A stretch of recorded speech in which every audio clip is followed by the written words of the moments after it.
Halo semua, selamat malam. Di sini kami akan menjelaskan tentang materi dari modal kerja dari mata kuliah Manajemen Keuangan. Sebelumnya, perkenalkan nama saya Nido Desri Chandra Prahita, NIM 19103047. Selanjutnya teman saya. Perkenalkan, nama saya Edewa Gede Aryoka, NIM 19103068. Selanjutnya teman saya. Perkenalkan, nama saya Kadek Prasetya Adi Wijaya, NIM 19103064. Selanjutnya rekan saya. Kenalkan, nama saya Kade Ayu Lestari, NIM 19103063. Perkenalkan, nama saya Nika Daerah Majunita Putri dengan NIM 19103039. Baik, untuk mempersingkat waktu, materi pertama akan dijelaskan oleh teman saya, Prasetya. Baik, di sini saya akan menjelaskan tentang pengertian serta konsep dari modal kerja. Pengertian dari modal kerja sendiri dikemukakan oleh dua orang. Yang pertama yaitu Jumingan. Dia mengemukakan modal kerja merupakan jumlah dari aktiva lancar. Jumlah ini merupakan modal kerja bruto atau gross working capital yang didefinisikan modal yang bersifat kuantitatif karena menunjukkan jumlah dana yang digunakan untuk maksud-maksud operasional perusahaan secara jangka pendek. Seperti yang digunakan adalah waktu persediaan modal kerja yang sangat bergantung pada macam dan tingkat likuiditas dari unsur-unsur aktiva lancar seperti kas, surat-surat berharga, piutang, dan persediaan. Selain itu juga Kasmir mengemukakan yaitu pengertian modal kerja merupakan modal yang digunakan untuk melakukan kegiatan operasional perusahaan. Modal kerja diartikan sebagai investasi yang ditanamkan dalam suatu aktiva lancar atau aktiva jangka pendek, seperti kas, bank, surat-surat berharga, piutang, persediaan, dan juga aktiva lancar. Selanjutnya adalah konsep dari modal kerja. Konsep ini dikemukakan oleh Munawir, yang mana modal kerja ada 3 konsep. Yang pertama yaitu konsep kuantitatif, selanjutnya kualitatif, dan juga fungsional. Untuk konsep kuantitatif, konsep ini menitikberatkan kepada kuantum yang diperlakukan untuk mencukupi kebutuhan perusahaan dalam membiayai proses operasionalnya yang bersifat rutin atau menunjukkan jumlah dana yang tersedia untuk tujuan operasi jangka pendek. Dalam konsep ini dianggap bahwa modal kerja adalah jumlah aktiva lancar atau gross working capital. Dan selanjutnya adalah konsep kualitatif. Konsep ini menitikberatkan pada kualitas modal kerja. Dalam konsep ini, pengertian modal kerja adalah kelebihan dari aktiva lancar terhadap utang jangka pendek atau net working capital, yaitu sejumlah aktiva lancar yang berasal dari pinjaman jangka panjang maupun para pemilik perusahaan. Yang terakhir adalah konsep fungsional, di mana konsep ini menitikberatkan pada fungsi dari dana yang dimiliki dalam rangka memberikan pendapatan atau laba bagi perusahaan melalui usaha pokok perusahaan. Selanjutnya akan dijelaskan oleh saya. Baik, saya di sini akan menjelaskan pentingnya pengelolaan modal kerja. Pentingnya modal kerja ini dilatar belakangi oleh beberapa aspek yang ditimbulkan dari proses bisnis yang dijalani oleh sebuah perusahaan. Seperti misalnya masalah keuangan, pertumbuhan penjualan terhadap barang maupun jasa, dan naiknya permintaan dari pelanggan, dan harus diimbangi oleh modal kerja yang cukup. Di mana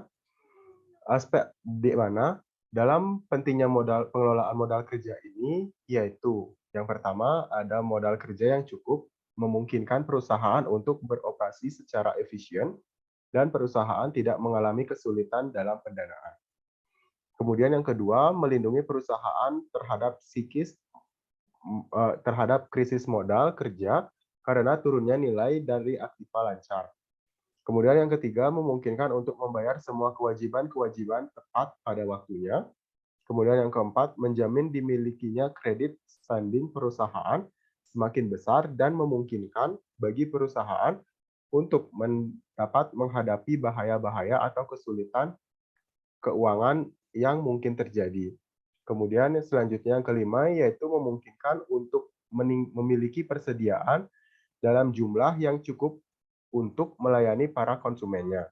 Kemudian yang keenam yaitu memungkinkan bagi perusahaan untuk memberikan syarat kredit yang lebih menguntungkan kepada para pelangganannya.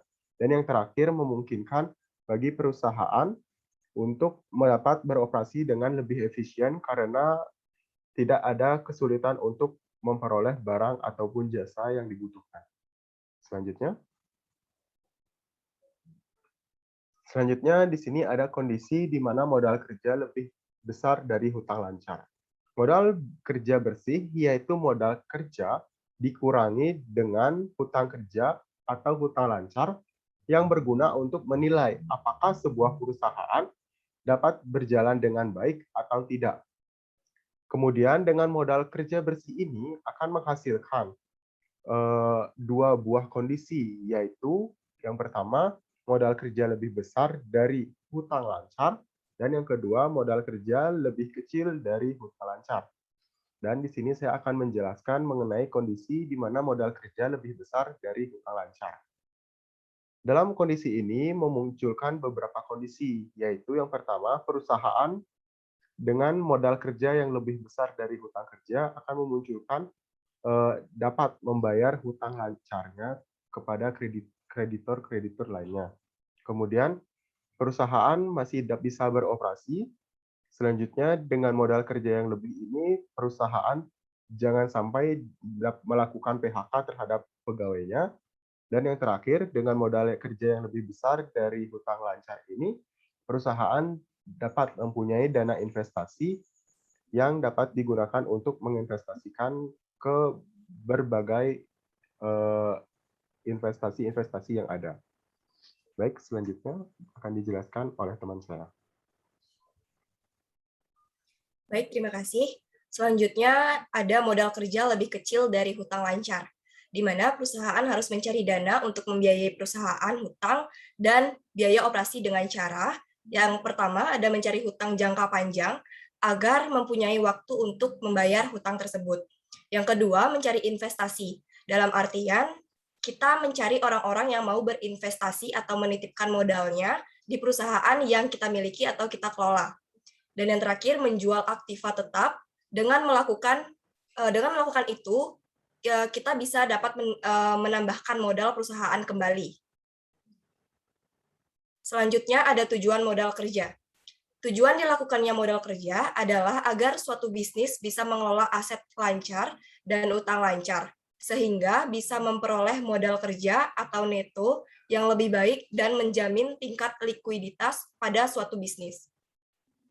Aktiva lancar ini bisa berbentuk kas, sekuritas, piutang, persediaan, dan juga pendanaan yang diperlukan untuk mendukung aset lancar. Nah, tujuan lain dari dilakukannya modal kerja antara lain yaitu yang pertama memenuhi laba ataupun rugi suatu bisnis. Yang kedua, memaksimalkan dana dari pemilik saham karena mempunyai rasio keuangan yang lebih positif. Yang ketiga, mampu menghargai modal kerja agar pembayaran kebutuhan bisa dilakukan secara tepat waktu. Dan yang terakhir, mampu melindungi perusahaan dari terjadinya krisis modal kerja. Selanjutnya presentasi akan dilanjutkan oleh teman saya. Baik, di sini saya akan melanjutkan materi dari teman saya, yaitu jenis modal kerja. Modal kerja terbagi menjadi dua jenis, yaitu modal kerja permanen atau permanent working capital. Kemudian yang kedua adalah modal kerja variabel atau variable working capital. Di mana yang pertama adalah modal kerja permanen. Modal kerja permanen adalah modal kerja yang harus tetap ada pada perusahaan untuk dapat menjalankan fungsinya, atau dengan kata lain, modal kerja secara terus-menerus diperlukan untuk kelancaran usaha.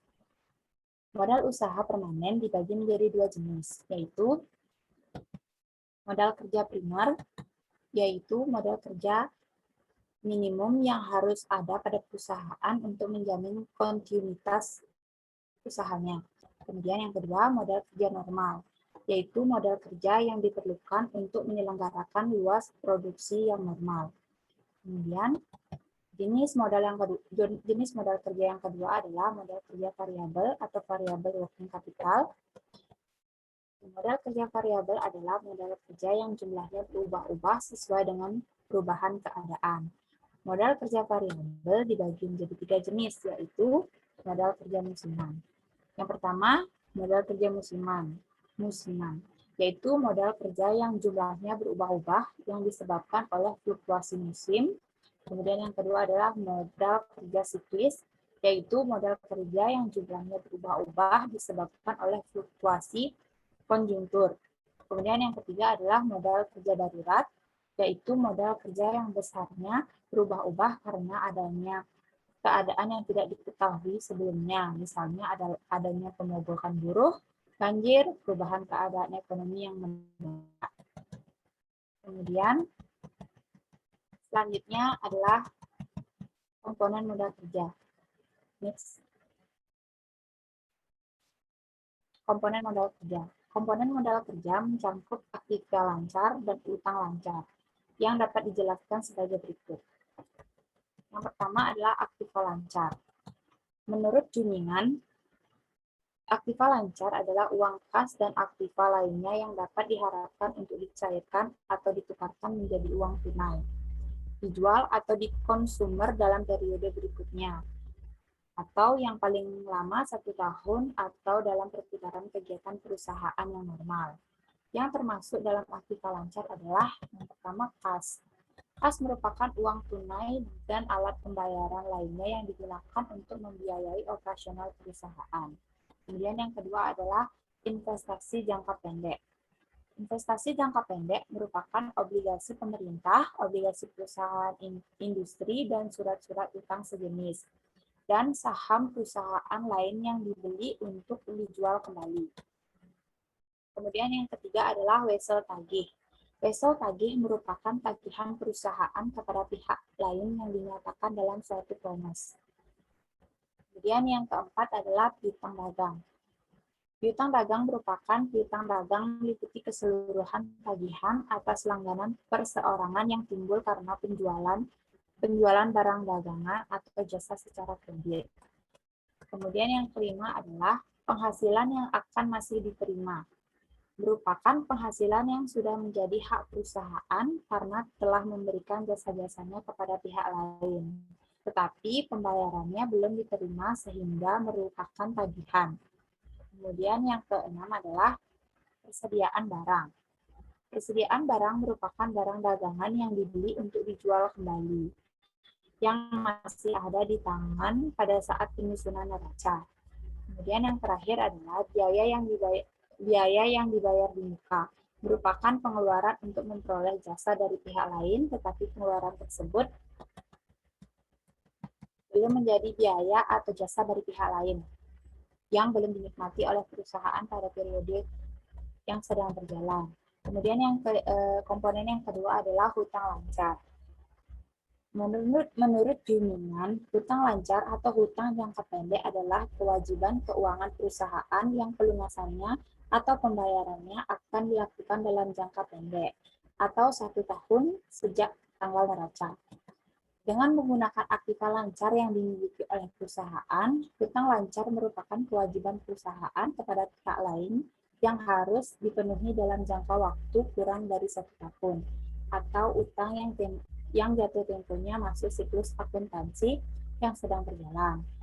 Dan yang merupakan bagian dari hutang lancar adalah yang pertama, hutang dagang. Hutang dagang adalah semua pinjaman yang timbul karena pembelian barang-barang dagangan atau jasa secara kredit. Kemudian wesel bayar. Wesel bayar adalah promes tertulis dari perusahaan untuk membayar sejumlah uang atau perintah pihak lain pada tanggal tertentu yang akan datang atau ditetapkan oleh hutang wesel. Kemudian yang ketiga adalah penghasilan yang ditangguhkan. Penghasilan yang ditangguhkan merupakan penghasilan yang diterima terlebih dahulu, merupakan penghasilan yang sebenarnya yang belum menjadi hak perusahaan. Kemudian yang keempat adalah hutang dividen. Hutang dividen merupakan bagian dari laba perusahaan yang diberikan sebagai dividen kepada pemegang saham, tetapi belum dibayarkan ketika neraca disusun. Kemudian yang kelima adalah hutang pajak. Hutang pajak adalah beban pajak perseroan yang belum dibayarkan pada waktu neraca disusun. Kemudian yang terakhir adalah kewajiban yang masih harus dipenuhi. Kewajiban yang masih harus dipenuhi merupakan kewajiban yang timbul karena jasa-jasa yang diberikan perusahaan selama jangka waktu tertentu, tetapi pembayarannya belum dilakukan. Misalnya upah, bunga, sewa, pensiun, dan lain-lain. Baik, selanjutnya akan dijelaskan oleh teman saya. Baik, terima kasih. Selanjutnya yaitu investasi modal kerja.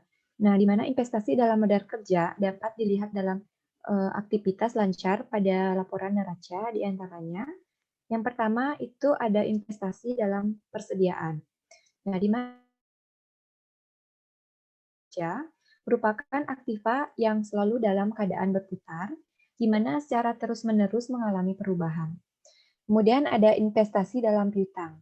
Investasi dalam piutang itu untuk memperbesar volume penjualannya. Kebanyakan perusahaan besar menjual produknya dengan kredit. Kemudian dengan demikian, piutang merupakan elemen modal kerja yang juga selalu dalam keadaan berputar secara terus-menerus dalam rantai perputaran modal. Kemudian yang ketiga ada investasi dalam kas. Nah, kas merupakan aktiva lancar yang paling liquid yang dimiliki perusahaan. Semua transaksi yang ada di dalam maupun di luar perusahaan berkaitan dengan kas. Dan juga kas menjadi laporan utama bagi investor sebagai bahan pertimbangannya yang paling utama. Nah, ketiga komponen mengalami perputaran dalam perusahaan guna membiayai semua kegiatan operasional perusahaan dan kemudian semua biaya-biaya yang dikeluarkan kembali lagi ke perusahaan dengan nilai yang lebih tinggi dari modal sebelumnya. Oke, next. Nah, di sini ada contoh dari modal kerja. Nah, contohnya yaitu misalnya Anda ingin melakukan investasi pada perusahaan. Ada dua pilihan perusahaan, yaitu perusahaan A dan juga B. Perusahaan A mempunyai aset lancar sebesar 200 juta dengan hutang lancar sebesar 120 juta. Kemudian perusahaan B mempunyai aset lancar 300 juta dengan hutang lancar sebesar 350 juta. Anda harus pilih perusahaan mana untuk berinvestasi. Nah, untuk itu Anda harus mengetahui dulu perusahaan mana yang memiliki modal kerja yang kuat. Oke. Di mana perusahaan A kita ketahui memiliki aset lancar sebesar 200 juta. Kemudian hutang lancarnya sebesar 120 juta.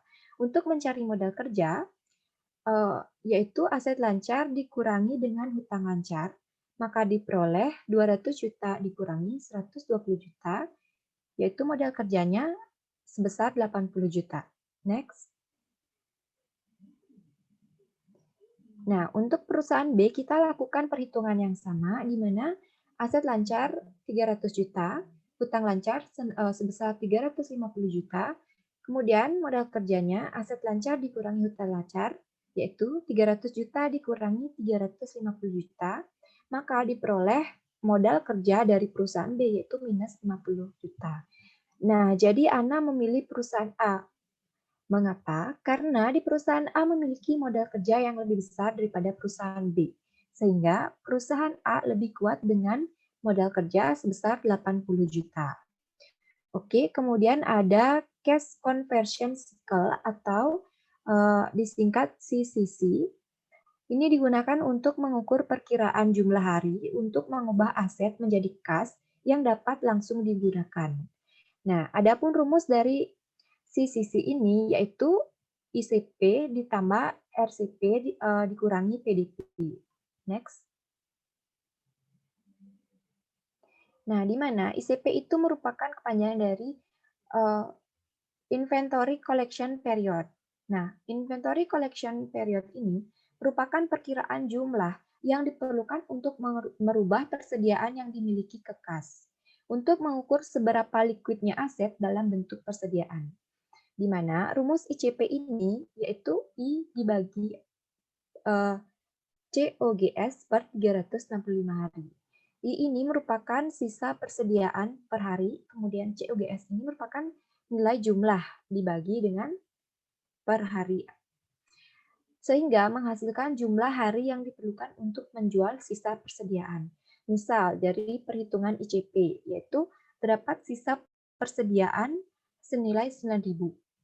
Kemudian dibagi dengan nilai jumlah atau COGS dibagi dengan 365 hari, sehingga mendapatkan hasil 9.000 dibagi 3.000, yaitu 3. Nah, maka perusahaan menjual persediaannya yang senilai 9.000 dalam waktu 3 hari. Selanjutnya akan dibawakan oleh teman saya. Terima kasih. Selanjutnya selain ada PJP, ada RJP, yaitu sebuah rasio yang digunakan untuk mengukur tingkat efektivitas rata-rata yang diperlukan perusahaan untuk mengumpulkan piutang yang nantinya akan dimasukkan ke dalam kas. RJP sendiri memiliki rumus, yaitu average receivable atau rata-rata pendapatan dikali 360 hari dibagi penjualan kredit per hari. Seperti contohnya, yaitu jika sebuah perusahaan memiliki penjualan kredit sebesar 120 juta per tahunnya, sedangkan perusahaan itu memiliki piutang sebesar 360 juta per tahunnya, berapa lamakah waktu yang diperlukan untuk mengumpulkan piutang dan berubahnya menjadi kas? Digunakan rumus tadi, yaitu piutang per hari dibagi nilai penjualan kredit per hari. Jadi nilai per tahunnya itu harus diubah menjadi per hari dengan dibagi 360. Jadinya 360 juta dibagi 360 per 120 juta dibagi 360, sehingga diperoleh hasilnya yaitu 1 juta dibagi 333.333 yang apabila dibagi dengan 1 juta akan menghasilkan 3,03 yang dibulatkan menjadi 3 hari. Selanjutnya akan dijelaskan oleh saya.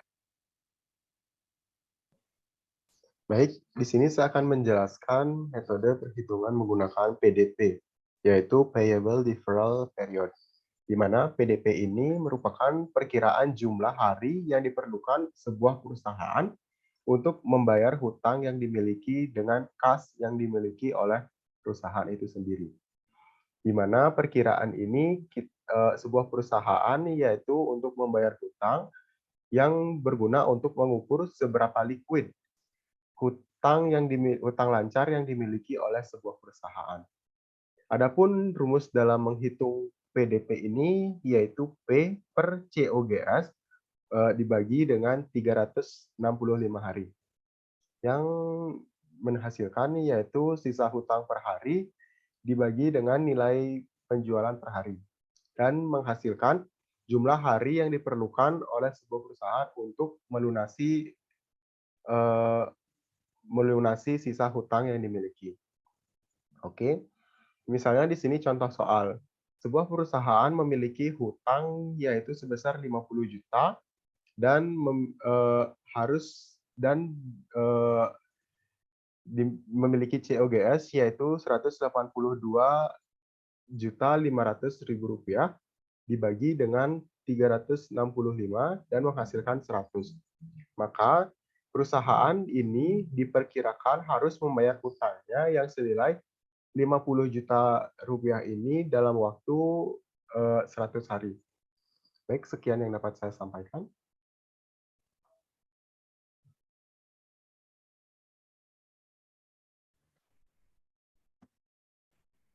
Baik, itu tadi penjelasan materi dari kami, yaitu tentang modal kerja. Baik, sekian dari pembahasan yang kami sampaikan. Dalam mendukung pembahasan materi ini, kami menggunakan sumber dari video, jurnal, dan buku yang tertera pada daftar referensi pada layar. Sekian dari pembahasan yang kami sampaikan. Mohon maaf apabila ada kesalahan, baik disengaja maupun tidak disengaja. Kami ucapkan terima kasih.